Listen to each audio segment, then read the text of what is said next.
کا پورا منصوبہ کمانڈر عمر کے ذہن میں آ چکا تھا۔ سب سے پہلے ٹارگٹ کا مشاہدہ ضروری تھا اور جمیل مادی نے اسے سیکرٹ سیکشن کے بلاک کی بیرونی ساخت تفصیل سے بتا دی تھی۔ اس کی سب سے بڑی نشانی بلاک کے اوپر لگا ہوا بھارت کا ترنگا جھنڈا تھا۔ عمر سو گیا۔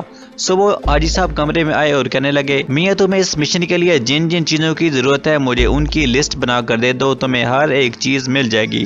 کمانڈر عمر نے کہا، سب سے پہلے آج رات مجھے ٹارگٹ کا محل وقوع دیکھنے جانا ہوگا۔ حاجی صاحب نے کہا، جیسے تمہاری مرضی، لیکن انٹیلیجنس والوں کا دھیان رکھنا ہوگا۔ کمانڈر عمر نے کہا، میں اس کا خیال رکھوں گا۔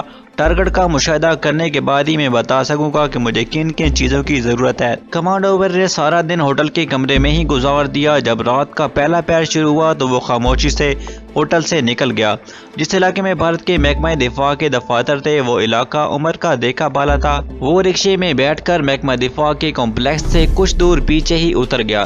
وہاں سے پیدل فٹ پاتھ پر چلنے لگا۔ کمپلیکس کے صدر دروازے کی طرف جانے کے بجائے اس کے عقب میں جا رہا تھا۔ سارا علاقہ جدید ترین علاقہ تھا۔ سڑکیں کشادہ اور روشن تھی۔ سڑک پر سے ہر قسم کا ٹریفک گزر رہا تھا اور جمیل مادی نے اسے جس طرح بتایا تھا وہ اسی طرح چل رہا تھا۔ آخر ایک جگہ اسے محکمہ دفاع کے احاطے کی اونچی دیوار کی دوسری جانب ایک بلاک نظر پڑا، جس کے درمیان والے کمرے کی چھت پر بھارت کا جھنڈا لہرا رہا تھا۔ ٹارگٹ کی سب سے اہم نشانی کسی موٹر مکینک کا کھوکھا یا چھوٹا سا گیراج تھا۔ آخر عمران کو یہ گیراج ہی نظر آ گیا۔ گیراج ایک کھوکھے کی شکل میں تھا اور بلاک کے درمیانی کمرے کی عقبی دیوار کے آگے احاطے کی دیوار کے ساتھ ہی باہر کی جانب بنا ہوا تھا۔ ایک سردار جی بجلی کی روشنی میں ایک سکوٹر کی مرمت میں لگے ہوئے تھے۔ کمانڈر عمر سڑک کراس کر کے سردار جی کے پاس آ گیا۔ کہنے لگا، سردار جی میرے سکوٹر میں کوئی نقص پیدا ہو گیا ہے، کل سے بند پڑا ہے، سٹارٹ کر کر کے تنگ آ گیا ہوں، سٹارٹ ہی نہیں ہوتا۔ سردار جی نے ایک نظر تو کمانڈر عمر کو دیکھا اور پھر اپنے کام میں مصروف ہو گیا اور کہنے لگا، کل کسی وقت یہاں لے آنا، میں دیکھ لوں گا کہاں رہتے ہو۔ کمانڈر عمر نے کہا، نہرو کالونی میں رہتا ہوں مہاراج۔ دلی کی 3-4 کالونیوں کے نام کمانڈر عمر کو اچھی طرح سے یاد تھے۔ سردار جی نے کہا، کل کسی وقت سکوٹر لا کر چھوڑ جانا۔ اس دوران کمانڈر عمر نے کھوکھے کی چھت اور احاطے کی دیوار کا پوری طرح سے جائزہ لے لیا تھا۔ کھوکھے کی چھت سے احاطے کی دیوار 4-5 فٹ ہی اونچی تھی۔ دیوار کے اوپر سیمنٹ میں لگے ہوئے ٹوٹے ہوئے شیشے کی بوتلوں کے ٹکڑے بجلی کی روشنی میں چمک رہے تھے۔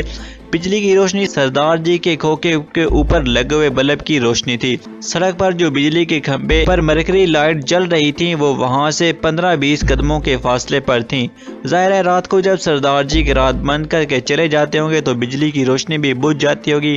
دیوار کی دوسری جانب بلاک کے اوپر ترنگا جھنڈا اس بات کی نشانی تھی کہ یہی محکمہ دفاع کے سیکرٹ سیکشن کا کمرہ ہے۔ وہاں سے آتش دان کی چمنی نظر نہیں آ رہی تھی، شاید وہ چھت کی دوسری جانب تھی۔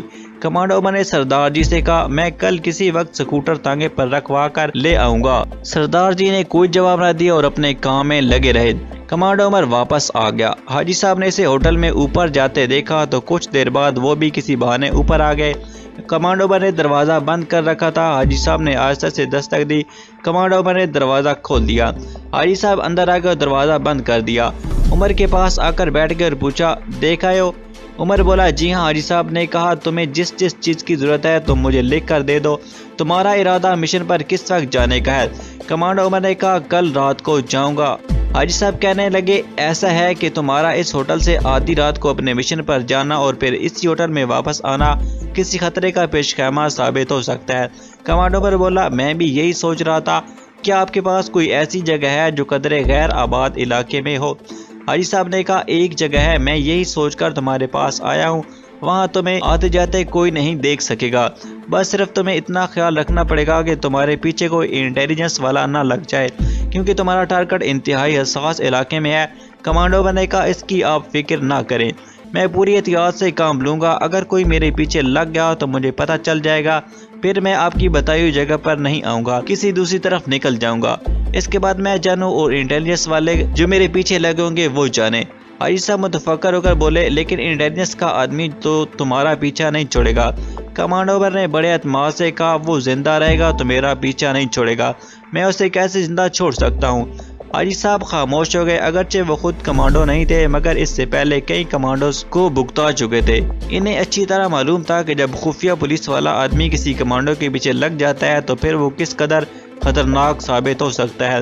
وہ یہ بھی جانتے تھے کہ ایسے حالات میں کمانڈو اس خفیہ پولیس والے کو کبھی زندہ نہیں چھوڑتے اور کمانڈو کے لیے اس قسم کے کسی آدمی کو ہلاک کر ڈالنا کوئی مشکل کام نہیں ہوتا۔ انہوں نے عمر سے کہا، کل میں تمہیں اپنے ساتھ لے کر جگہ دکھا دوں گا۔ یہ جگہ غیر آباد علاقے میں ہے۔ 2-3 سال پہلے میں نے یہ ایک کینال کا پلاٹ خرید کر 4 دیواری بنائی ہوئی ہے۔ میرا بوڑھا ملازم وہاں چوکیداری کرتا ہے۔ 2 کمرے ڈال رکھے ہیں اور ایک کمرہ چوکیدار کے پاس ہے، ایک میں نے بند کیا ہوا ہے۔ اس کی چابی میں تمہیں دے دوں گا۔ یہ علاقہ شہر سے زیادہ دور بھی نہیں ہے اور باقی تمہیں جس چیز کی ضرورت ہے وہ کاغذ پر لکھ کر مجھے دے دو۔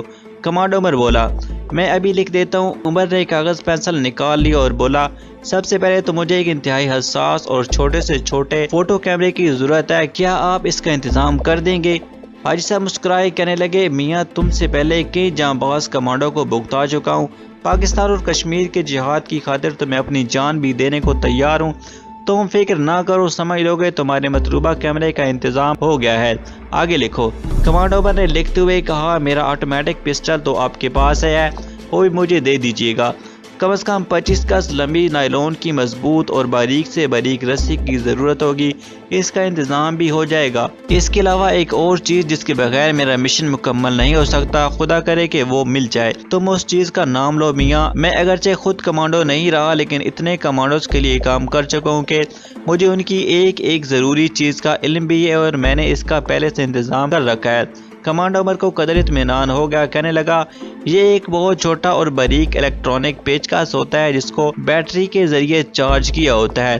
اس میں معمولی سا کرنٹ ہوتا ہے۔ وہ حاجی صاحب نے عمر کی بات کاٹتے ہوئے کہا، سیدھا کہو کہ تمہیں ایک الیکٹرانکس راڈ چاہیے۔ میں جانتا ہوں یہ کس کام آتا ہے، اس کی مدد سے کسی بھی کنڈکٹر کو شارٹ سرکٹ کیا جا سکتا ہے۔ کمانڈو عمر حیران ہو کر حاجی صاحب کو تکنے لگے۔ اس شخص کو کمانڈوز کے کام آنے والے جدید ترین آلات کا بھی علم تھا۔ اس نے کہا، حاجی صاحب آپ نے بالکل صحیح کہا، مجھے الیکٹرانک راڈ ہی چاہیے لیکن یہ سب سے چھوٹے سائز کا ہونا چاہیے۔ حاجی صاحب مسکرا رہے تھے، کہنے لگے، فکر نہ کرو، یہ سب سے چھوٹے سائز کا ہوگا اور لکھو اور کیا چاہیے۔ کمانڈو عمر بولا، اس کے علاوہ صرف ایک کمانڈو چاقو کی ضرورت ہوگی، اس کا بندوبست بھی ہو جائے گا، بس اور کچھ نہیں۔ کمانڈو عمر نے کاغذ حاجی صاحب کے حوالے کرتے ہوئے کہا۔ حاجی صاحب نے کاغذ طے کر کے اپنی جیب میں رکھ لی اور بولے، صبح میں تمہیں کچھ نقد رقم بھی دے دوں گا اور تمہیں ٹیکسی رکشہ کے لیے اس کی ضرورت پڑے گی۔ کمانڈو عمر نے کہا، حاجی صاحب میرے پاس آپ کا شکریہ ادا کرنے کے لیے الفاظ نہیں ہے۔ حاجی صاحب نے اٹھتے ہوئے کہا، بھائی میاں شکریہ کیسا، یہ تو میں اپنا فرض ادا کر رہا ہوں، بلکہ یوں سمجھ لو کہ ایک طرف سے کشمیر کے جہاد میں شریک ہو رہا ہوں۔ اللہ تعالی سے قبول فرمائے، بس مجھے اور کچھ نہیں چاہیے۔ جزاک اللہ، کمانڈو عمر نے بے اختیار کہا۔ حاجی صاحب کے جانے کے بعد کمانڈو عمر نے ہوٹل کے اپنے کمرے میں ہی کھانا منگوا کر کھایا، کچھ دیر بیٹھا اخبار پڑھتا رہا، پھر بتی بجھا کر سو گیا۔ دوسرے روز صبح کمانڈو عمر کو ساتھ لیے حاجی صاحب اسے وہ جگہ دکھانے چل دیے۔ کمانڈو عمر نے رات کو اپنے کمانڈو مشن پر روانہ ہونا تھا۔ اس جگہ کا صحیح حدود اربع میں بیان نہیں کروں گا، یوں سمجھ لیں کہ یہ جگہ شہر سے تھوڑے فاصلے پر تھی۔ گورنمنٹ کا منصوبہ یہاں ایک نئی کالونی بنانے کا تھا۔ ابھی حاجی صاحب نے اپنے پلاٹ کے گرد 4 دیواری بنا رکھی تھی اور اندر الگ الگ 2 چھوٹے چھوٹے کمرے تھے۔ ایک کمرے میں بوڑھا چوکیدار رات کو سوتا تھا، دوسرا کمرہ خالی پڑا تھا۔ حاجی صاحب نے وہ کمرہ کھول کر چابی کمانڈو عمر کو دے دی اور چوکیدار سے کہا کہ یہ میرے دوست ہیں اور آج کی رات یہیں ٹھہریں گے۔ کمرے کے پیچھے باتھ روم بنا ہوا تھا۔ کمانڈو عمر حاجی صاحب کے ساتھ واپس اپنے ہوٹل میں آ گیا۔ اس نے اندازہ لگا لیا تھا کہ ٹیکسی وغیرہ اسے کہاں سے ملے گی۔ دوپہر کے بعد حاجی صاحب کمانڈو عمر کے مشن میں کام آنے والی چیزیں لے کر آ گئے اور انہوں نے پلاسٹک کے لفافے میں سے الیکٹرانک راڈ، کیمرہ اور کمانڈو چاقو نکال کر کمانڈو عمر کے سامنے میز پر رکھ دیے۔ عمر نے سب سے پہلے الیکٹرانکس راڈ کو چیک کیا، اس کی بیٹری چارج تھی۔ یہ بہت باریک سلاخ کی طرح کا پیچکس تھا، کمانڈو عمر کو اس کی ضرورت تھی۔ کیمرہ بھی سگریٹ لائٹر سائز کا تھا اور کمانڈو عمر نے پوری طرح کیمرے کو چیک کیا۔ حاجی صاحب نے کہا، اس میں فلم ڈالی ہوئی ہے، ایک فلم میں یہ 120 تصویریں بنا لیتا ہے۔ جس پر کمانڈو عمر نے کہا، مجھے اسی کیمرے کی ضرورت تھی۔ ان چیزوں کے علاوہ نائلون کی سیاہ رنگ کی رسی کا گچھا بھی تھا۔ حاجی صاحب نے کہا، میں نے اسے چیک کیا تھا، تم بھی چیک کر لینا، یہ بہت مضبوط رسی ہے، اس کے ٹوٹنے کا سوال ہی پیدا نہیں ہوتا۔ تم سے پہلے کئی جانباز ضروریت پسند اسے آزما چکے ہیں، باقی تمہارا پستول بھی میری جیب میں ہے۔ کمانڈو عمر بولا، میرا خیال ہے اس مشن میں یہ پستول میرے کام نہیں آئے گا، اس کی وجہ ظاہر ہے اس کے آگے سائلنسر نہیں لگا ہوا۔ یہ پستول آپ اپنے پاس ہی رکھیں، ہنگامی صورت میں میرا کمانڈو چاقو ہی کافی ہے۔